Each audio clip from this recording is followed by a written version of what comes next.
Armada Book 5 Chapter 1 The Mediums Part 2. So Reek, how are the girls? Ellie asked. Amazing.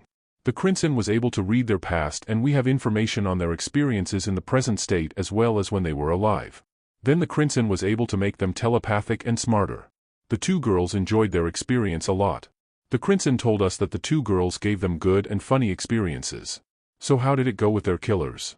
We'll get them tomorrow. Dr. Rain commented, once they get justice and closure, they may not be restless souls anymore.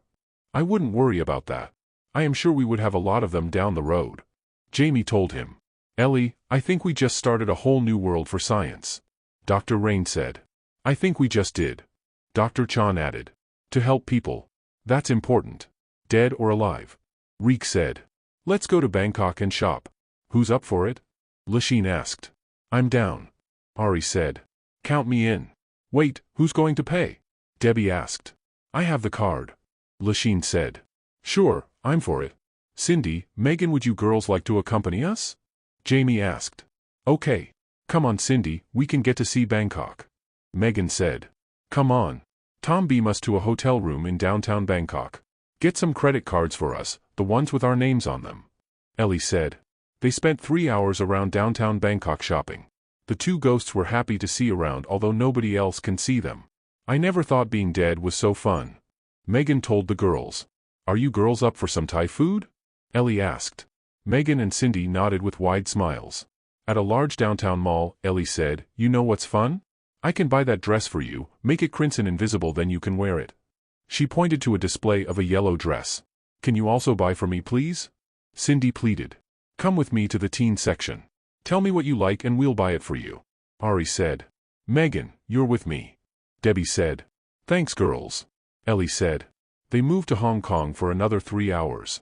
This time the two ghosts got new shoes. After shopping, they went to Andy's place in Planet Los Angeles and had their late-night snacks. Linda beamed in with 2 older guys and 2 middle-aged women. Linda greeted the group, Hi guys, this is Red, Sean, Lillian and Kelly.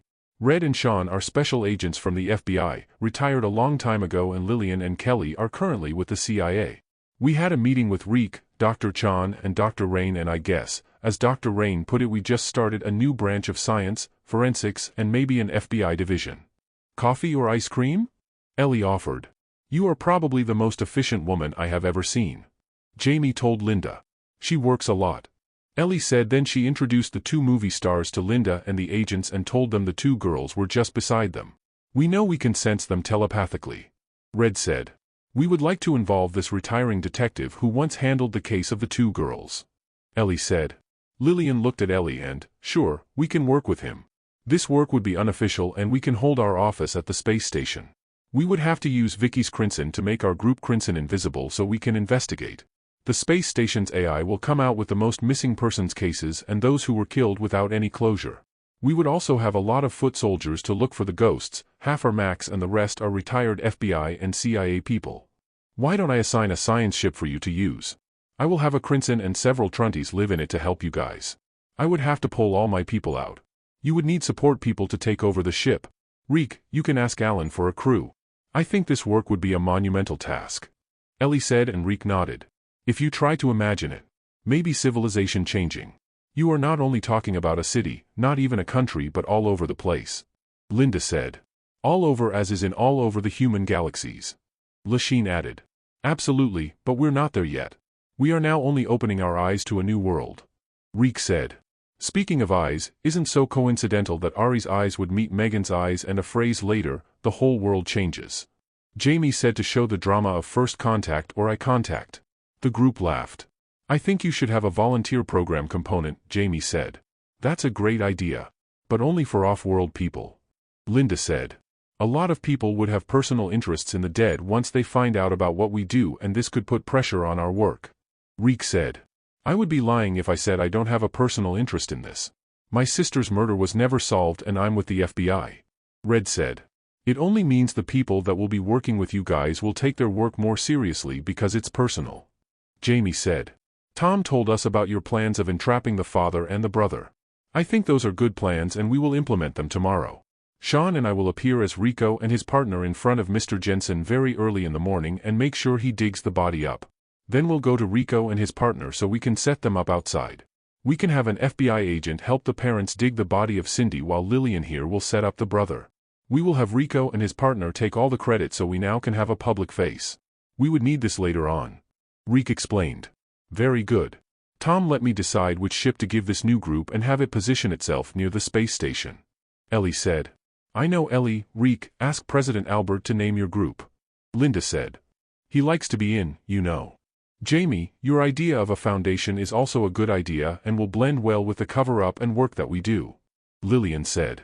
Thanks, I also want to be personally involved in the foundation. I think a lot of things are falling into place. Dee Dee said. Look guys, I have to go. Linda said and beamed out. I will take care of the personnel and volunteers downside. Maybe we can meet again after a week. Lillian said. I will prep the logistics and electronics for our work. Kelly added. I have a building near downtown San Francisco that we can use. I will have my lawyers do the paperwork for the front organization. I will have people prepare a central office for you guys. Dee Dee said. The next day at mid-morning, Reek and Sean met with Rico and his partner Dave at Rico's house. Reek started, we visited Mr. Jensen early this morning and we told him we intended to look around this afternoon after we get a search warrant. We also told him we intend to search the basement. That really freaked him out. He handed Rico and Dave a tablet each and he showed the various scenes in the house on the tablet. So are you FBI? Rico asked. Sean is a retired FBI, I was with the military, retired. Reek said. They moved to the Jensen house in 2 cars and parked several houses away opposite each other. By the time they parked, they could see Jensen digging but no body yet. They stayed for another hour and when they saw a body in black plastic bag being lifted from the hole on the ground, they got out of their cars. Rico, we'll cover the rear of the house, you get in front, wait for him to get the body from the basement, then storm in. Reek told Rico on his phone. Roger, Rico answered. They saw Jensen pulling the body from the basement door and Rico and Dave smoothly walked the 2 houses to reach the Jensen front door. They knocked. They could see Jensen on the tablet from 2 cameras on the ground floor. He left the body on the hall towards the garage. Dave took his gun out. Rico put his hand on his gun and moved the safety strap on the holster. Jensen opened the door and Rico showed him the search warrant. We would like to look around. Our people would be here in a few minutes. Jensen panicked and ran to the back door. From the tablet, they could see Reek and Sean waiting just outside the kitchen door. Rico and Dave entered but did not pursue, they went straight to the body. They called for backup and forensics after they see the body of the girl through the bag. Then the tablet showed Jensen being accosted by Reek and Sean and being cuffed. They have started to move through the kitchen. You're really a bad boy, Mr. Jensen. Rico said. Rico, we would leave now. We would move to the next target. You can follow when you're free. The tablet would show the scenes on the Patrick House if you press the Patrick House icon. Reek said. Rico nodded and tried his tablet. It showed various scenes in the Patrick House. Dave glanced over and he could see a couple looking over 2 muscular guys digging near the door beside the house. He estimated that they would need at least an hour to hit pay dirt. Lillian and Jamie were following Cindy's brother Matt, a tall muscular guy, get out of an office building and onto his car. He just got word from his mother that his parents hired 2 guys to dig up the porch. It was a 30-minute drive across town. Jamie, being an actress, was more livid and excited at what they were doing, while Lillian, being a trained CIA operative, was calm and coaxing her what to expect when they get off the car. She told her that Matt may have a gun or would look to get a gun in the house. He could not possibly deal with 2 guys, so he needs a weapon. Jamie was not at all affected by the danger. Dee Dee met Kelly at her building very early in the morning. Kelly had 5 vans loaded with equipment. Dee Dee had just finished talking to a furniture rep and service company agent who both agreed to meet her at the site later in the day. This is a large building. Isn't this one of those historic buildings from the 19th century? Kelly asked Dee Dee. It's old but not historic. It has 3 floors with high ceilings. All the office connections are intact because a clothing company operated here a few months back. The vans moved into the building parking lot and several agents, or men looking like government agents, poured out of them and started unloading the equipment. The ground floor was an open area with no wall divisions but had very large posts in regular intervals. The furniture rep arrived in 30 minutes and Dee Dee ordered all the furniture she and Kelly believed they would need. The rep promised delivery before the end of the day. The service company had people come over and started cleaning the place, and just after lunch they were done. The agents locked the place and together with Dee Dee and Kelly beamed to the ship named USS Tesla that Ellie designated for their use. Ellie was at the bridge ordering people to clear the ship. This is so neat. Thanks, Ellie. Dee said. I have decided to give you the USS Tesla for your operations. There would be around 60 scientists working with you under Dr. Chan. General Allen assigned a Marine detachment for your operations. They will arrive from their base in 3 days. Harold assigned 24 CIA operatives under Kelly to work with you in the coming weeks. President Albert's instructions was that Reek would be in charge of the ship and the whole operation. You are not limited with U.S. cases but cases on Earth based on Dr. Chan's recommendation or what Reek feels should be handled. This is your AI, Tony, who looks like the famous movie star who did the pirate movies. Ellie said. I know him. He used to date my aunt. He is really cute. Good choice, Ellie. Dee said. Tony, keep an eye on our office below. So how are the guys doing? Kelly asked. They have apprehended Mr. Jensen and they are on to the brother as we speak. Down at the Patrick house, the brother ran into the house and into his room.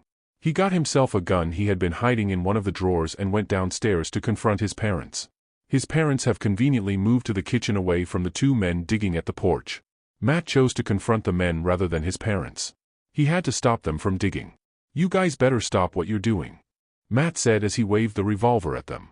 FBI operative, we are FBI and pointing a gun at law enforcement could get you into big trouble. This is my house and you have no right to do that here. The other FBI agent countered, your folks called up our office and we have a search warrant right there on the table.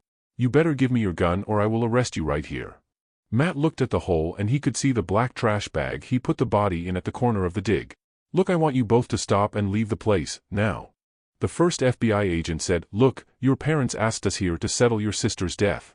They believe a body is here because of the dreams they were having and they called us to dig up the place to put some closure to their dreams. So let us do what your mom and dad asked us to do. Matt turned to look for his parents. He saw they were not in the kitchen anymore. He turned back to the 2 agents who were still standing by and asked them to stop digging and leave. The 2 agents did not argue this time and they got their coats. Matt told them to leave by the side door. He followed them and saw they got into their car and left. He immediately closed the door of the porch and shouted to his mom and dad not to go out. He started digging and after 15 minutes he got the body out and started to move to his car through the same way the FBI agents left. Thank you for finishing the dig for us. The same FBI agents have gone around the back of the house and now threatening him with 2 drawn guns. He slowly dropped the body and made a run for it. Reek and Sean were waiting with guns drawn at the front of the house. Sean immediately dropped Matt on the pavement at the front of the house and cuffed him. Reek heard a faint cry from the mother who found the body bag after the FBI agent opened it. The father was crying as well but quietly. Reek looked at the father who embraced the mother. They have lost both of their children. It was really a sad day for them. They looked at the FBI agents and wondered whether it would have been better for them if they did not agree to the dig. Now they lost both kids. In a few minutes, Rico and Dave's car drove into the open garage. They both got out and approached Reek. Reek apprised them of what happened. After 3 minutes or so, several police cars came blaring. The FBI agents excused themselves with the old couple and they left quietly. Rico, you did see everything on the tablets, right? Reek asked and Rico nodded. Rico looked at the couple and asked them to get inside the house. He looked at Dave who moved to escort them inside. Rico stood Matt up. He was taller by more than a foot. He moved him to the garage where 2 police officers took over.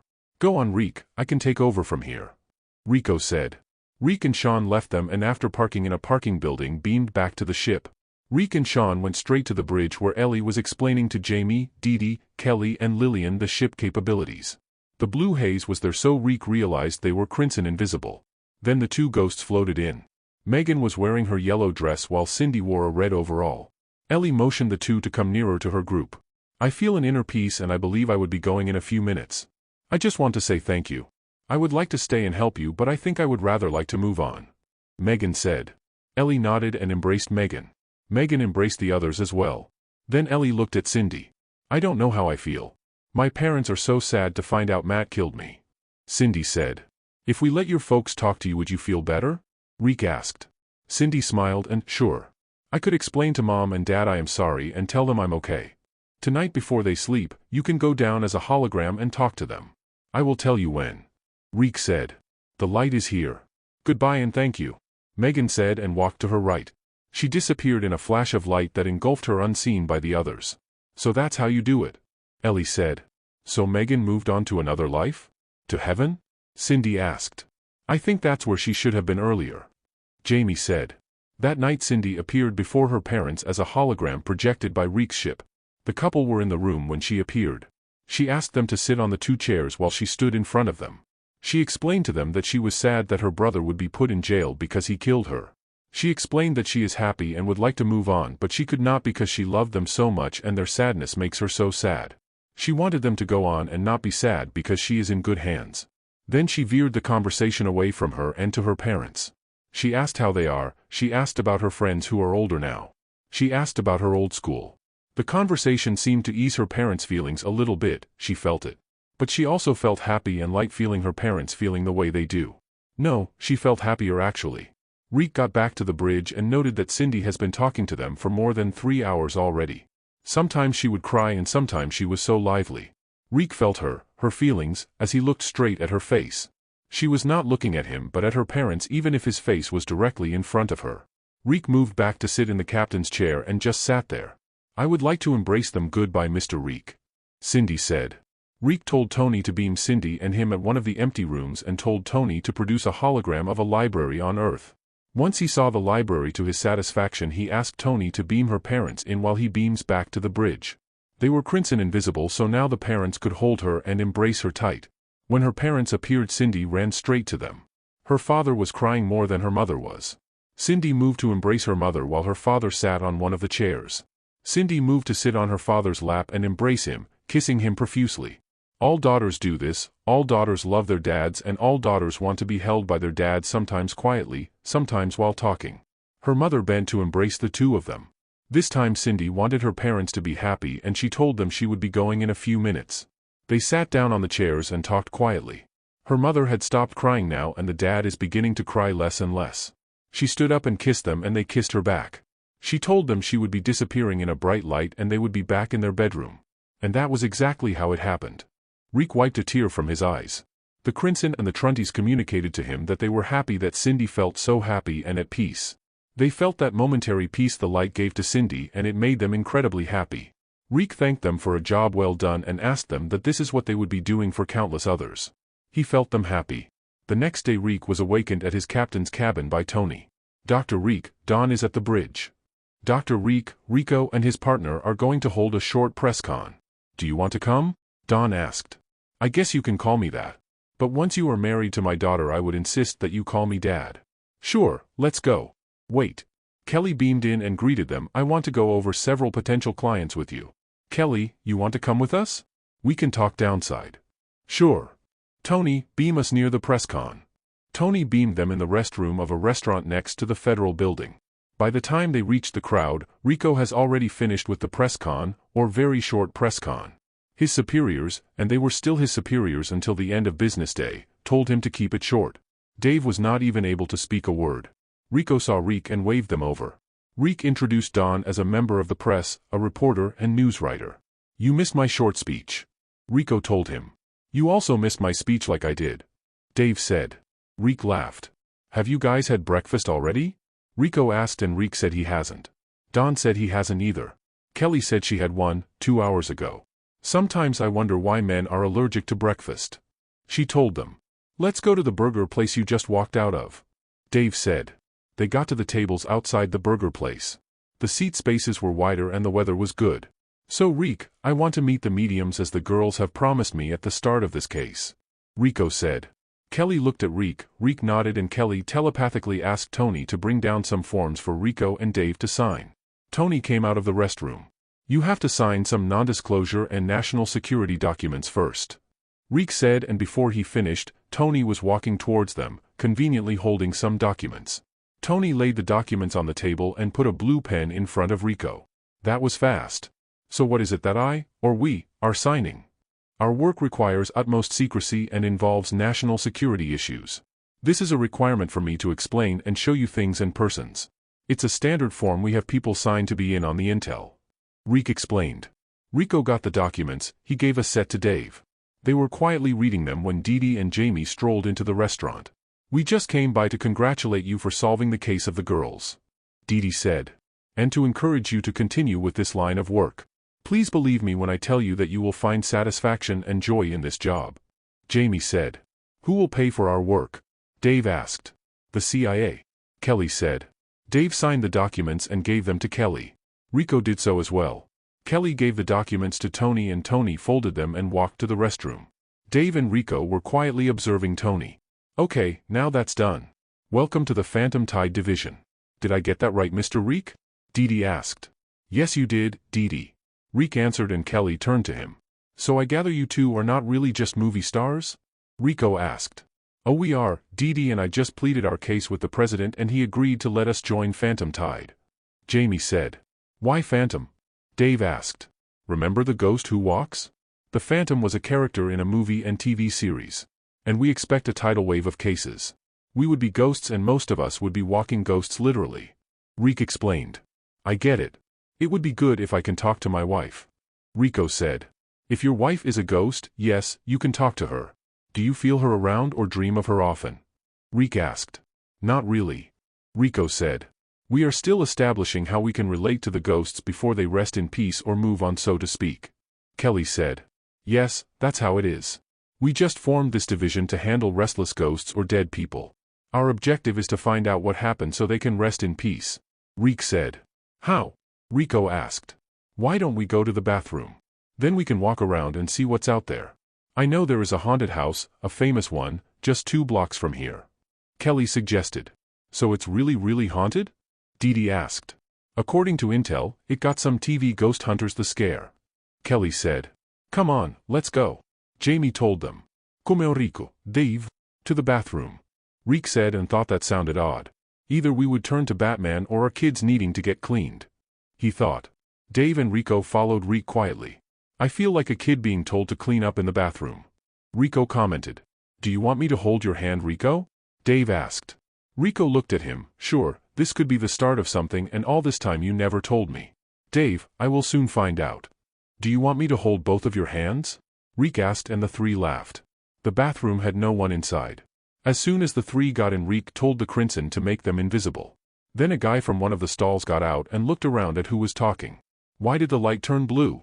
Rico asked. And this guy can't see us? Dave asked. Yes, come on. Reek said. They looked at Reek floating and he went through the door. Reek came back in and told them to follow him through the door. Although disbelieving, they went through the door without feeling anything. How did we do that? Rico asked. Reek looked at him and, I ask a Crimson to let you pass through the door. Normally we can't, but we just ask. Don't worry about it, everything will be clear later on when we show you the Crimson. For the moment, please consider that we are invisible except to our team and to ghosts.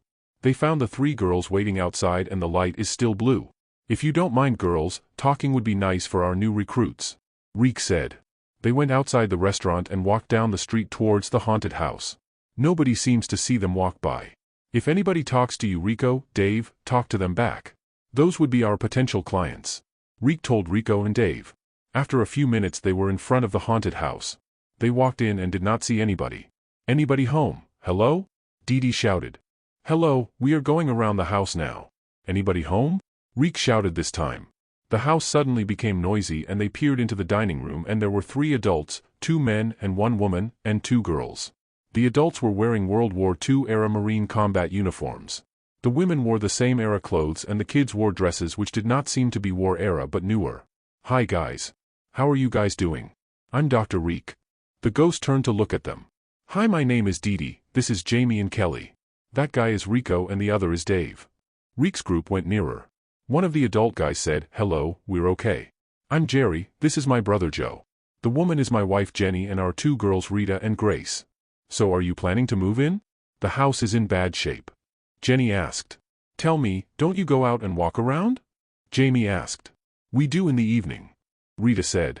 We do go around in the evening but not very far. We always want to come back here to take a rest. Jerry said. Ghosts get tired too? Jamie asked again. No, we get that peaceful feeling here. Why, you have not found your peaceful place? Jerry asked. Jerry, how did you die?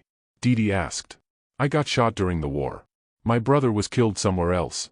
I don't know why I can't move on like most of my friends. Jerry answered. Me and my daughters were murdered by thugs in this house. Jenny said. Do you ever eat or drink something? Dee asked. We're ghosts. Do you? Jenny countered. Yes, what is it that you would like to drink right now? Dee asked. Orange juice would taste really good. Jenny said. Dee told Tony to beam a Crimson invisible orange juice and some glasses on a table. The kids saw the table and juice appear and ran to get it. They poured the juice into several glasses and started to drink. "Mama, I can drink and it tastes really good." Tony started to beam some tables and chairs. Reek's group sat down and they watched the ghosts drink some of the juice. "How is this possible?" Joe asked.